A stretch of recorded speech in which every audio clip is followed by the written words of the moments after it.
Bonjour à tous nos auditeurs, bienvenue sur le podcast Borders in Globalization. Aujourd'hui, nous avons le plaisir d'accueillir Léonard Dauphan, maître de conférences en histoire médiévale, et nous allons parler de la frontière au Moyen-Âge. Mais tout d'abord, pouvez-vous vous présenter brièvement? Quel est votre profil académique, Monsieur Dauphan? Eh bien, je suis maître de conférences en histoire médiévale à l'Université de Lorraine, en France, sur le site de Metz. J'y suis depuis 2013, après avoir fait une thèse à Paris-Sorbonne sur le thème de la construction de l'espace politique français entre la fin du XIVe et le début du XVIe siècle.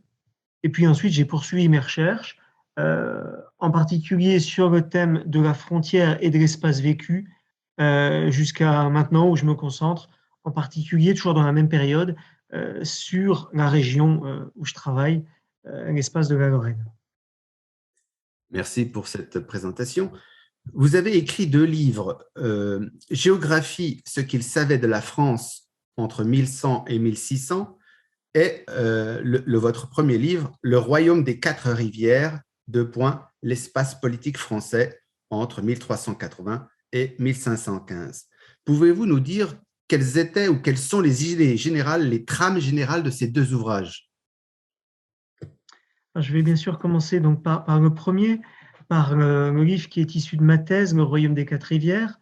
J'étais parti de ce que tous les petits Français apprennent à l'école et ensuite ils peuvent continuer à l'université, le grand récit de la construction de la France, un espèce de modèle politique, un État, nation territoriale. Et j'ai voulu relire ce récit en le spatialisant pour en faire ce qu'on peut appeler une géohistoire, ce qui a consisté à produire des cartes, à penser avec des cartes, pour me poser la question non pas d'abord comment, mais où le royaume se construit. Et c'était une perspective où j'ai d'abord envisagé cette construction d'un point de vue surplombant, hein, comment est-ce que le pouvoir réussissait à maîtriser un territoire qui, pour l'époque, était absolument immense. La France est le seul pays d'Europe à la fois centralisé et d'une telle superficie à la fin du Moyen-Âge. Et puis quelques années après, dans Géographie, j'ai voulu renverser la perspective. Dans ma thèse, j'étais parti de haut en bas, ce que les archives permettent facilement, puisque la plupart de nos archives sont des archives d'État. Et là, j'ai voulu en fait partir de bas vers le haut, partir des gens. Et donc, je suis parti des sources littéraires pour essayer d'y trouver des traces d'une culture géographique commune. Donc, ce que les Français savaient de la France à tous les niveaux, depuis leur perception du paysage, les questions sensorielles, jusqu'à la fin, la construction d'une conscience politique par en bas. Alors, à chaque fois, la frontière n'était pas le sujet de départ, mais elle s'est finalement imposée dans la réflexion. Pour l'État, par exemple, la France est une construction de nature politique, hein. C'est un royaume avant d'être une nation. Et donc, on a ici quelque chose d'étonnant par rapport à d'autres pays, ce sont les frontières qui définissent le peuple, par la construction d'une nationalité en fait, qui est imposée. Alors pour les gens, dans Géographie notamment, je me suis demandé si ces frontières politiques étaient l'échelon de référence majeur. Autrement dit, les frontières tracées par l'État, est-ce qu'elles s'imposent dans les représentations? Et j'ai fini en fait par revenir à cette période de la guerre de 100 ans que j'avais étudiée en premier, où je vois une étape majeure de l'appropriation des frontières politiques.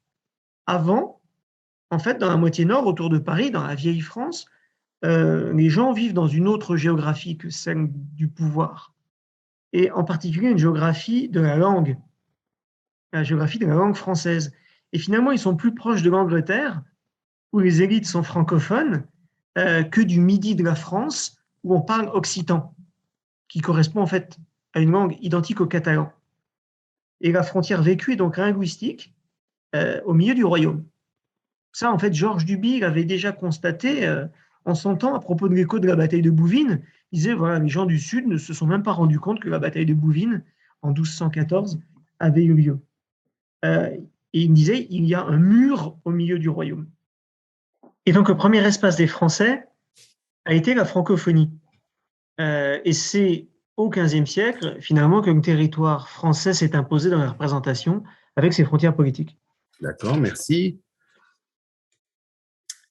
Monsieur Dauphin, quand nous étudions les frontières au Moyen-Âge, on est nécessairement confronté à des défis particuliers ou des difficultés spécifiques.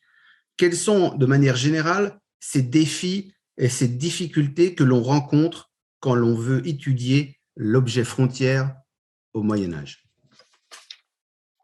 Alors, je pense qu'il y a des difficultés qui sont communes à celles de toutes les études sur les frontières, qui peuvent peut-être être accusées pour les périodes anciennes.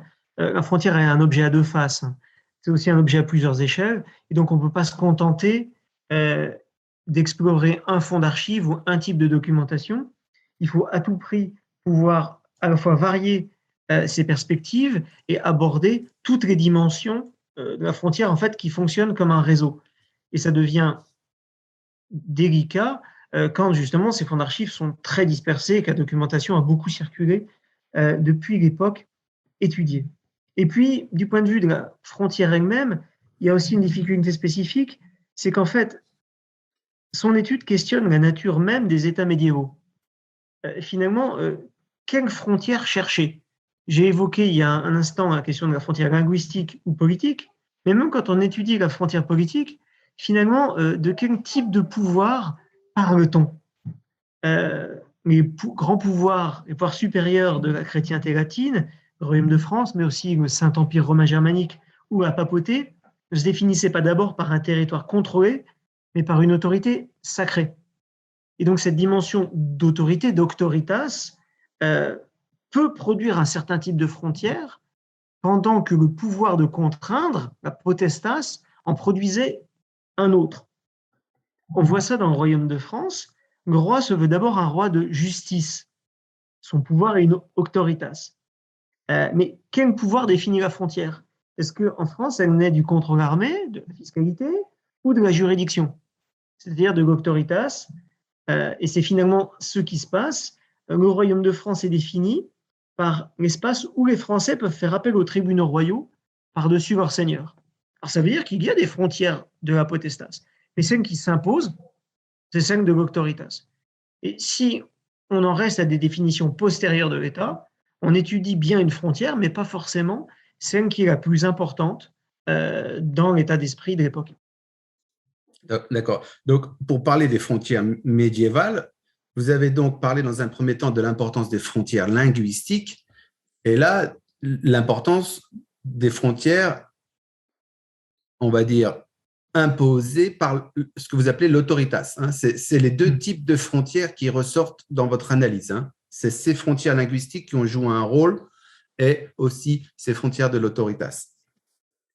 Moi, j'ai une question d'ordre général, mais à cette époque, si on parle de votre époque de prédilection, on peut parler de frontières de type médiéval. Est-ce qu'on peut dire, oui, il a existé des frontières de type médiéval, et ces frontières médiévales sont des lignes, des zones, ou certaines personnes appellent ça des marches, ou est-ce que c'est des régimes personnels? Quelles sont les frontières de type médiéval, Monsieur Dauphin? Alors, pour répondre à ça, je pense qu'il faut déjà partir de l'état historiographique de base. Moi, je suis parti dans l'idée héritée du flou de l'espace médiéval et du flou des frontières, qui est maintenant bien sûr reconsidéré, mais qui part d'une réalité, c'est que la société féodale avec la seigneurie, à partir du XIe et du XIIe siècle, construit un pouvoir sur les hommes à lequel elle cherche à contrôler les ressources. Et elle ne produit pas de territoire, elle ne trace pas de frontières. Mais la féodalité n'est pas tout. Et derrière cette société féodale, il y a un mouvement beaucoup plus large et fondamental qui est contemporain, qui est un mouvement de territorialisation de l'espace médiéval, à l'échelle de la vie quotidienne. Et on voit ça par exemple avec la constitution des paroisses et de l'espace des villages. Et les gens savent très précisément où s'arrête leur droit d'exploitation et à quelle église ils doivent payer la dîme. Ce qui fait qu'à l'échelle de la vie quotidienne, l'espace en Occident, à partir du XIIe siècle, est un espèce de puzzle. C'est la constatation de l'historien moderniste français Daniel Nordman pour l'époque de Louis XIV et Louis XV. il se rend compte que les pouvoirs étatiques peuvent s'échanger des villages, ils peuvent jouer avec les pièces du puzzle, mais ils ne peuvent pas les casser. Cette situation, en fait, elle vient du Moyen-Âge avec ce mouvement de territorialisation. Et donc, on a ici la base de ce qui peut être une frontière à la fois médiévale et moderne, c'est-à-dire des formes très hétérogènes, mais qui partent d'une grammaire de l'espace. Et cette grammaire, elle s'enracine dans les droits territoriaux des gens. Alors ensuite, les pouvoirs jouent de ce puzzle. On trouve un peu toutes les situations. Je vais prendre le cas de l'espace français que je connais le mieux, mais on trouve des lignes, des zones et également des points. Alors, deux cas très différents pour montrer cette hétérogénéité. La vallée de la Saône, en amont de Lyon, sépare donc la France et l'Empire. Et là, sur ce grand fleuve, grand à l'échelle française, sur ce grand fleuve assez tranquille, on trouve une ligne contrôlée. Dans chaque village, il y a un bureau de douane. Et donc là, on peut vraiment dire la frontière du royaume est une ligne étatique. Par contre, si on va dans les Pyrénées, une montagne escarpée, la frontière entre la France et la Castille est très différente. Et le contrôle n'y est pas assuré par l'État. En fait, il est délégué aux habitants. Les vallées ont des syndics qui gèrent eux-mêmes la frontière et qui organisent les droits de pâture et qui sont même souvent parvenus à rester neutres quand la guerre opposait la France et l'Espagne. Alors pour les habitants, le sommet des montagnes sert de frontière, mais les alpages sont partagés en fonction des accords. Et finalement, pour les pouvoirs qui sont très très lointains, les Pyrénées sont une espèce d'abord de cul-de-sac pour les armées, et puis une marche contrôlée très indirectement. Et vous voyez qu'en fonction de l'écosystème, en fait, on a des situations très différentes. Oui, quand vous avez parlé de Pyrénées, ça m'a fait penser au fameux traité de Ly et Fasserie, des communautés de villageoises qui se partageaient les droits sur leur pâturage en fonction du meilleur éclairage solaire. Vous voyez, il y a différents pans de la montagne qui sont plus favorisés par les conditions. Et puis aussi, vous avez parlé de zones de marche, mais au début du Moyen-Âge, il y avait même la marche carolingienne à cette époque-là. Il y avait Charlemagne avait établi une marche, une zone frontalière de part et d'autre des Pyrénées, si je ne me trompe pas, ou juste côté Catalogne, il y avait une marche qu'on appelait marche carolingienne. Et ça, finalement, vous confirmez que cette manière de politique et juridique d'organiser des frontières est plus ancienne que l'époque entre 1300 et 1500. Ça remonte. L'histoire des frontières est beaucoup plus ancienne que l'époque médiévale, si on prend le début avec l'époque de Charlemagne. Oui, bien sûr. Elle est fort ancienne, tout simplement parce qu'il y a un héritage romain avec une territorialité politique de type antique qui se transforme au Moyen-Âge. Mais le mouvement de territorialisation après l'an 1000 a ce site particulier qui descend très profondément dans l'échelle du territoire. Il compte vraiment village par village. Alors qu'à l'époque carolingienne, la marche est une espèce de zone tampon militaire, mais on ne peut pas la cartographier très précisément. À partir du XIe, XIIe siècle, chaque village est ancré au sol. Dans votre thèse après votre thèse, Le Royaume des Quatre Rivières, l'espace politique français, vous avez rédigé un autre livre qui s'intitule Géographie, ce qu'ils savaient de la France entre 1100 et 1600. Donc ma question est la suivante: quelle représentation avaient les rois et les autres princes de leur domaine de pouvoir? C'est en fait la question de départ déjà de ma thèse. J'étais parti d'un très vieil article programmatique d'un historien français qui s'appelait Robert Faftier, qui posait une question à l'Académie il y a maintenant peut-être 60 et quelques années. Comment le roi de France pouvait-il se représenter son royaume? Et il y répondait finalement d'une façon un peu décevante en disant, voilà, au début du XIVe siècle, au début de la guerre de 100 ans, il n'y avait pas de carte. Et donc, le roi de France ne pouvait pas se représenter son royaume. Et il finissait même par dire que finalement, quand il cédait des terres aux Anglais, ils ne se rendaient pas compte de ce qu'ils cédaient, et c'est pour ça que les traités étaient aussi avantageux pour les Anglais. Alors peut-être que les Anglais avaient des cartes, eux, mais voilà, c'était un peu une réponse en queue de poisson. Mais je suis quand même parti de cette idée, j'ai essayé de la reprendre au sérieux, pour rentrer dans des représentations territoriales, justement avant le règne de la carte. Comment on arrivait à concevoir l'espace. Alors, c'est une question de carte mentale, hein, c'est une question vraiment de culture spatiale, sur laquelle j'ai un petit peu travaillé, mais c'est aussi une question d'information politique. Et à propos de cette information politique, j'ai fini par aboutir à une notion que j'appelle la pyramide de l'information. Avant le XVIe siècle, finalement, le pouvoir accepte de déléguer ces informations. Au centre, par exemple à Paris, en France, les grands administrateurs connaissent les grandes circonscriptions territoriales, comme les bailliages et les sénéchaussées, mais pas leur contenu précis. Leurs archives sont muettes à ce sujet. J'ai cherché, il n'y en a pas. Il n'y a pas d'informations à ce sujet.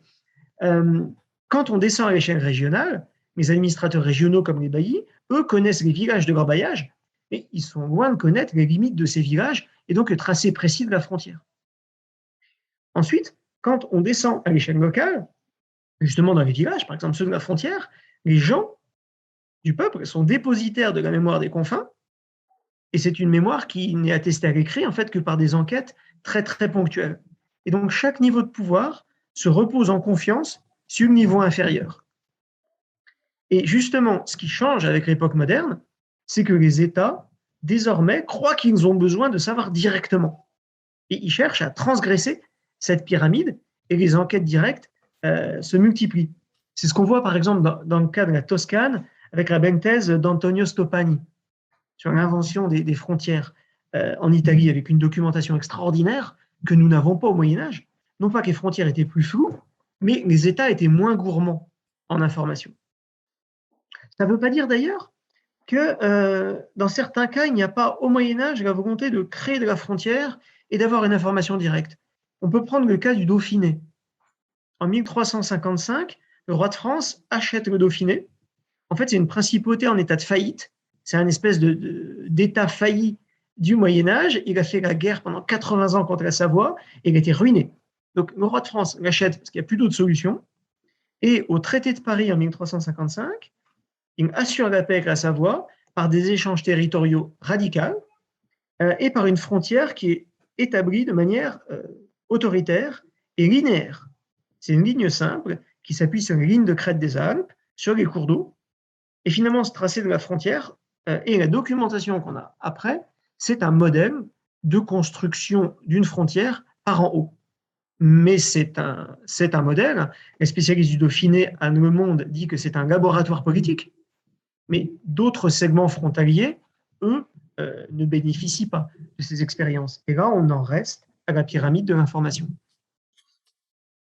Ma question suivante est basique. Est-ce que vous pouvez nous faire une petite synthèse, si vous voulez, à quoi ressemblent finalement les frontières entre les seigneuries, les frontières entre les royaumes et aussi les frontières entre les empires, si elles ont existé? Avez-vous quelques exemples intéressants à nous faire partager?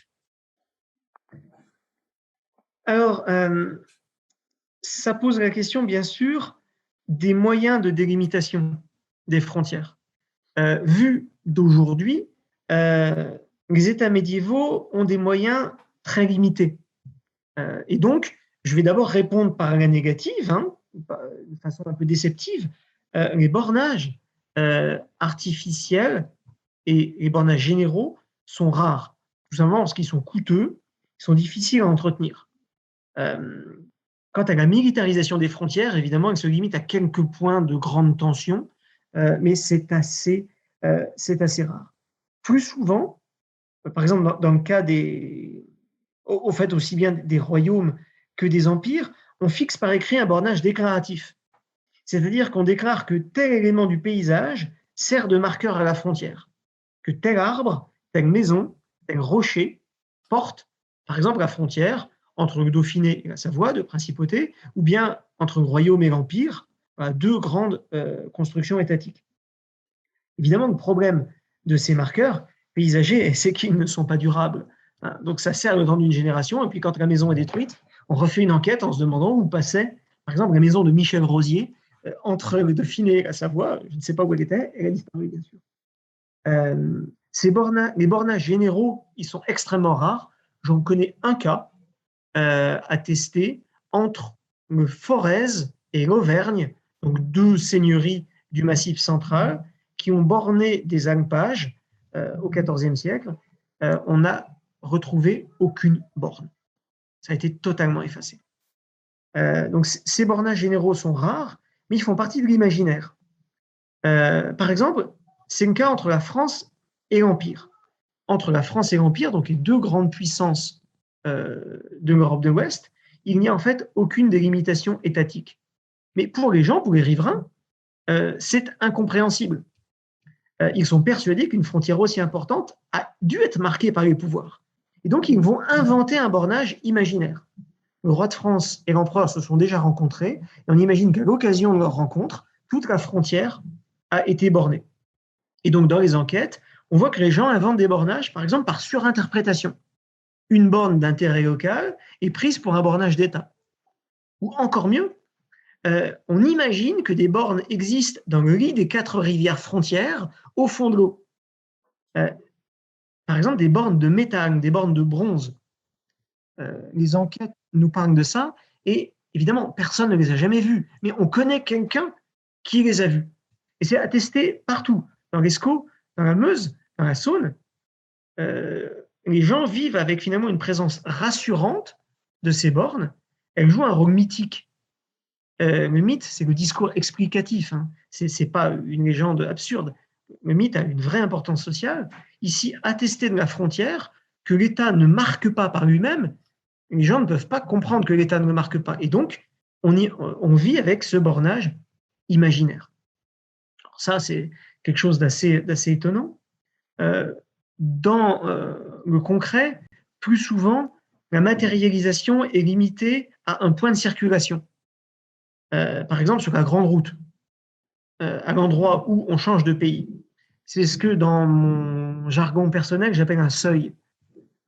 Moment où on passe d'un pouvoir à l'autre. Et là, c'est quelque chose qui est vraiment matérialisé, par exemple, entre les royaumes. J'en peux donner un exemple très étonnant.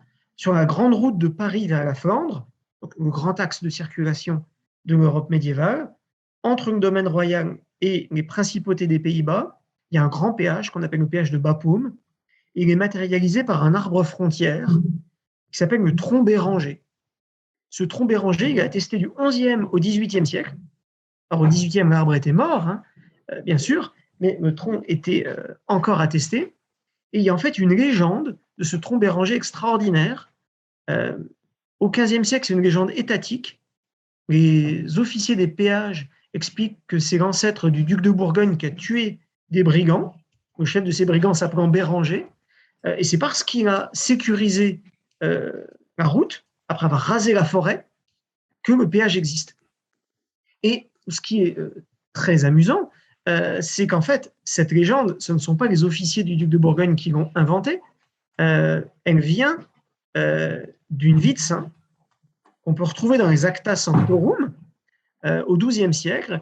L'abbé de l'abbaye à côté de la frontière explique que le bandit Béranger a été enterré à côté de son abbaye sous le tronc Béranger. C'est en fait un vieux tumulus. Et on a ici donc d'abord une légende monastique qui est ensuite laïcisée par l'État, et à chaque fois ça permet un discours sur la frontière. Mais pendant des siècles, en fait, c'est toujours le même point qui sert de seuil. Et c'est tellement célèbre que dans toute la Picardie, en fait, dire le tronc Béranger, c'est une métonymie pour dire la frontière de Picardie. Par exemple, un étranger en France, on dit il est né de l'autre côté du tronc Béranger. Alors c'est un point, mais ce point sert à désigner la ligne.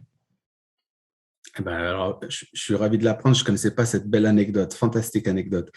Ça me fait penser aussi à la stèle de Brettenstein. Dans un de vos articles, vous aviez écrit l'importance de cette pierre de grès pas loin d'une forêt. C'est un peu l'histoire des éléments matériels de la frontière, hein. On peut distinguer un élément matériel d'un élément textuel comme le traité international ou une enquête de villageois pour savoir où se trouve la frontière. Donc on a un peu l'aspect empirique quand on va demander aux villageois où se trouve la frontière.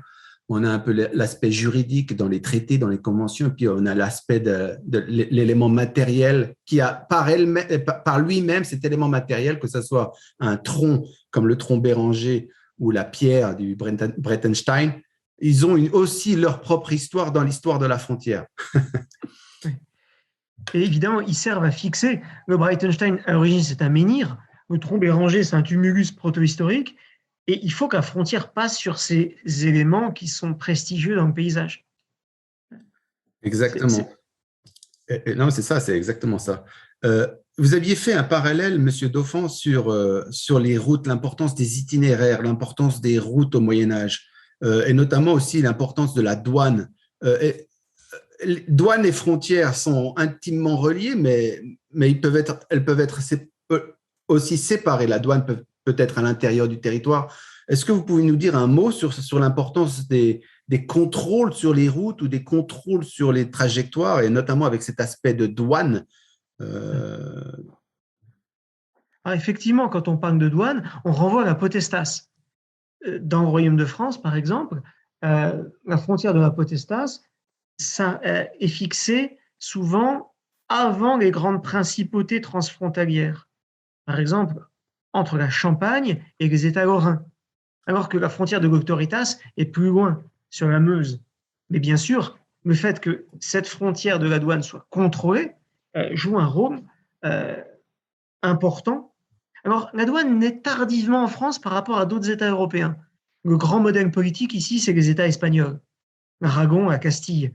Et la France s'en inspire à partir du début du XIVe siècle, mais on voit le contrôle se faire très progressivement. Entre autres parce qu'avec la guerre de Cent Ans, pendant des générations, l'État français est incapable de surveiller sa frontière.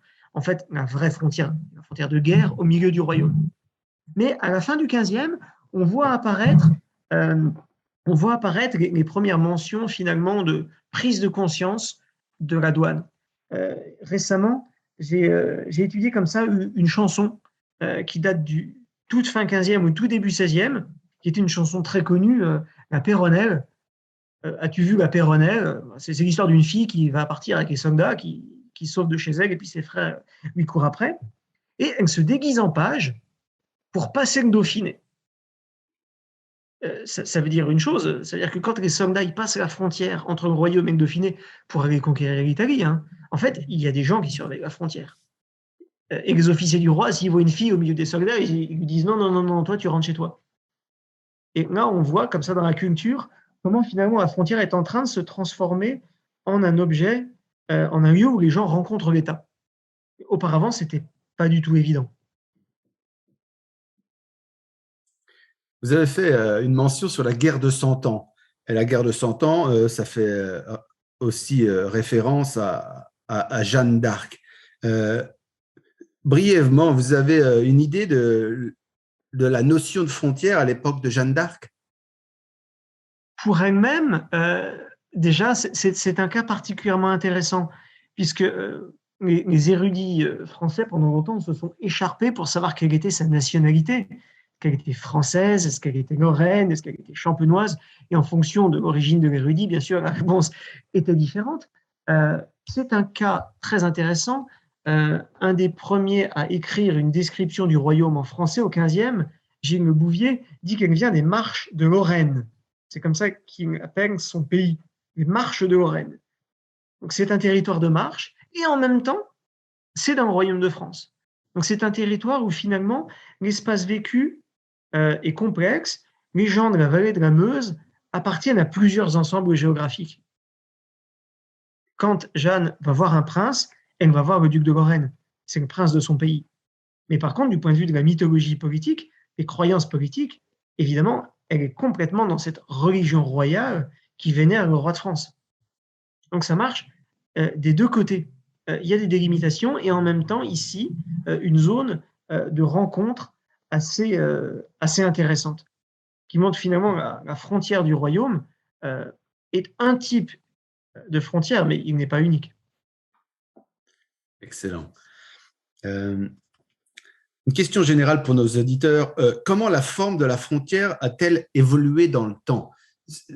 Alors, je connais la stèle des Vultures, hein, ce vieux traité mésopotamien entre les deux cités mésopotamiennes, Lagash et Houma, qui se sont répartis sous l'autorité de leurs dieux respectifs des champs d'irrigation. Donc, l'histoire de la frontière, l'histoire des traités de frontières et l'histoire des guerres autour de la répartition de l'espace est vraiment très ancienne. Sans compter la période égyptienne, hittite, etc. Brièvement, comment la forme de la frontière a-t-elle évolué dans le temps, Monsieur Dauphin?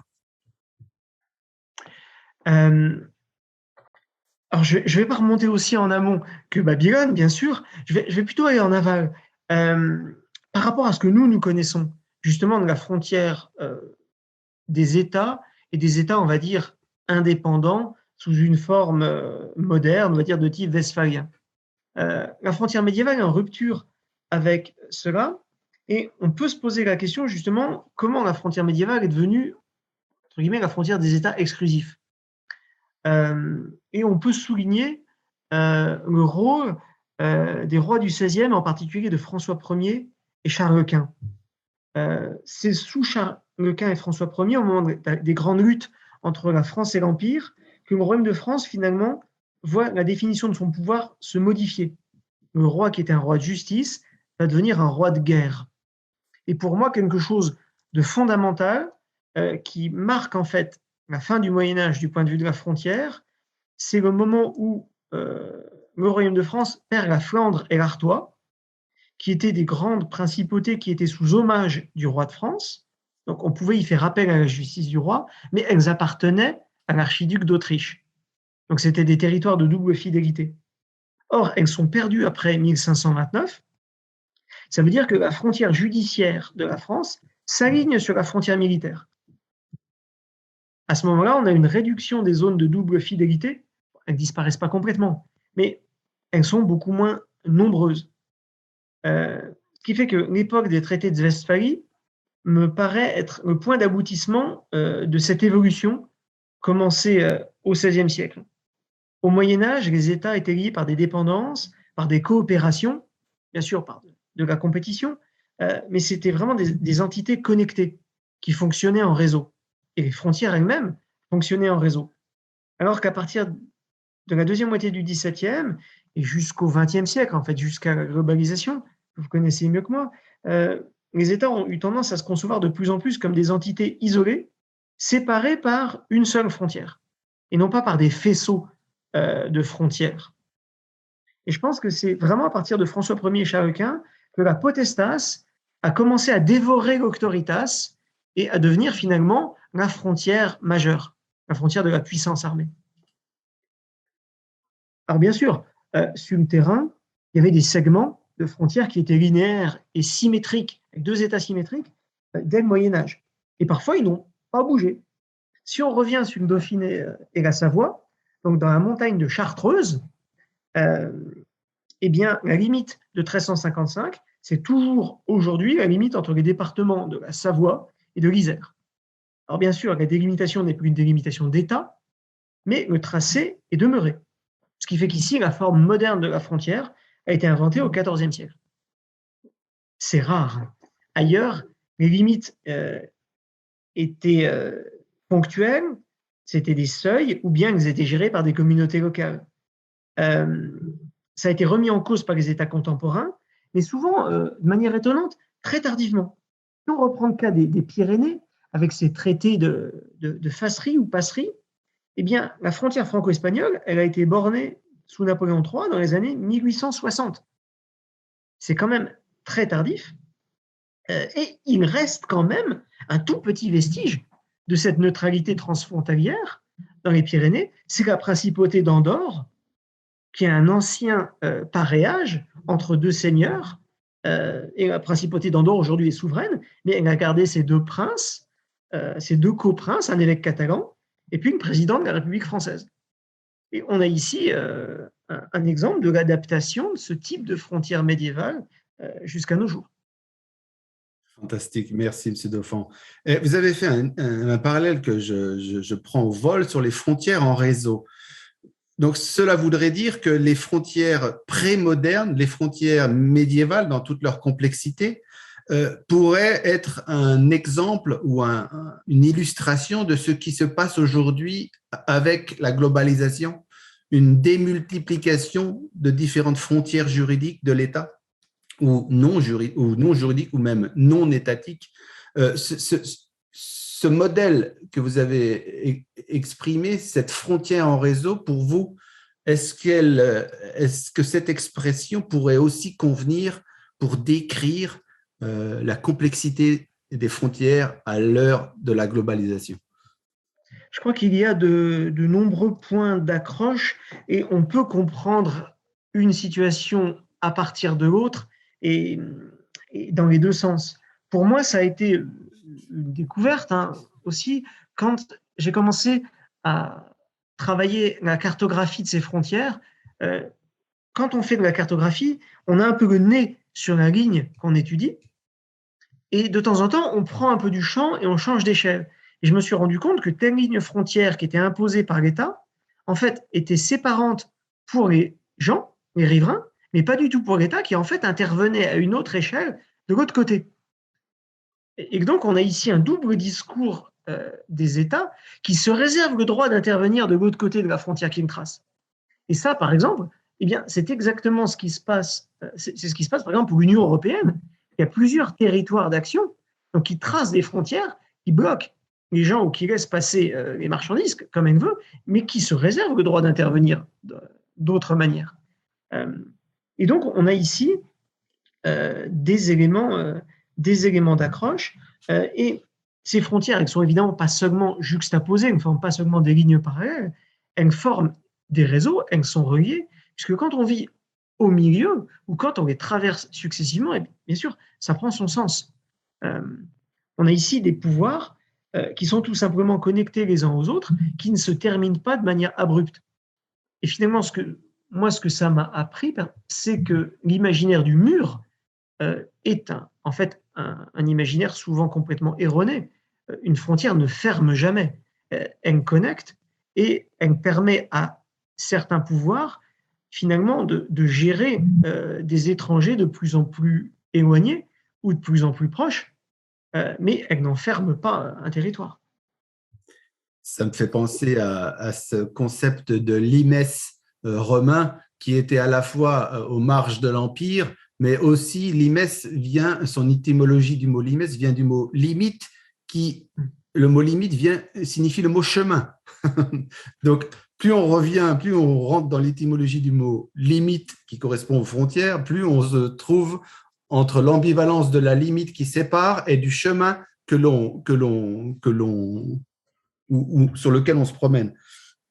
Si je peux rebondir sur Slimes, pour les archéologues, c'est aussi une des plus grandes zones de romanisation, l'endroit où l'empreinte de Rome a été la plus marquée, ce qui fait que la limite n'est pas l'endroit où le pouvoir s'efface, mais l'endroit qui est surinvesti par le pouvoir. Et on retrouve ça au Moyen Âge, au moins dans l'imaginaire. La frontière est quelque chose d'extrêmement valorisé, par exemple dans la chevalerie, parce que c'est l'endroit justement où on se confronte aux autres, c'est l'endroit des exploits. Et donc, loin d'être répulsif ou négatif, c'est au contraire un endroit extrêmement valorisé. C'est le lieu de la rencontre, en fait. Eh ben, là, je pense que vous avez mis le doigt sur le concept de frontière ou l'origine anthropologico-politique de la frontière. C'est un phénomène de rencontre. C'est un phénomène de rencontre et à partir de cette rencontre entre différents peuples ou différentes autorités, il y a des tissus complexes de relations et de constructions qui se mettent en place. Donc, nous arrivons à la fin de notre interview. Est-ce que vous avez quelques conseils à fournir à nos auditeurs pour étudier l'histoire des frontières ou les frontières dans l'histoire? Alors, je serais très loin de pouvoir donner des conseils, simplement peut-être témoigner, moi, de ma petite pratique, en disant que ce qui me semble le plus fascinant dans cette étude, c'est de pouvoir associer les dimensions spatiales et temporelles. Les frontières sont des phénomènes de temps long. Alors, quand on a un dossier documentaire, qu'il soit contemporain ou ancien, on a tendance à se concentrer sur ce dossier. Et quand on creuse, on voit qu'il met à jour, qu'il fait revenir à la surface des phénomènes de temps très longs. J'ai parlé par exemple de la double fidélité de l'Artois et de la Flandre. Je l'ai étudié dans des dossiers du 15e et du 16e, mais pour comprendre pourquoi l'Artois se vit comme pleinement dans le royaume, alors que la Flandre, elle, est vraiment en retrait, et ça c'est la pratique des gens qui vont faire appel au roi de France ou pas, eh bien il faut en fait remonter au Moyen-Âge central, au XIIe, XIIIe siècle, à des histoires qui, à la fin du Moyen-Âge, sont déjà très anciennes. Et puis, la dimension temporelle est une chose, la dimension spatiale aussi est fascinante. C'est vraiment l'objet qui nécessite de croiser des échelles, de pouvoir utiliser des outils ou une exploration du terrain pour comprendre comment ça se passe au niveau du champ, au niveau du village, au niveau de l'arbre, et en même temps une cartographie qui embrasse des régions complètes. Et c'est dans ce jeu des échelles qu'on peut comprendre comment fonctionne un État et aussi comment vivent les gens. Monsieur Dauphin, je vous remercie. C'était un podcast très instructif, très intéressant. Aujourd'hui, nous étions avec Léonard Dauphin, maître de conférence en histoire médiévale. Merci à toute l'équipe de production. Merci à vous, Monsieur Dauphin. Ah, merci. Et rendez-vous au prochain numéro.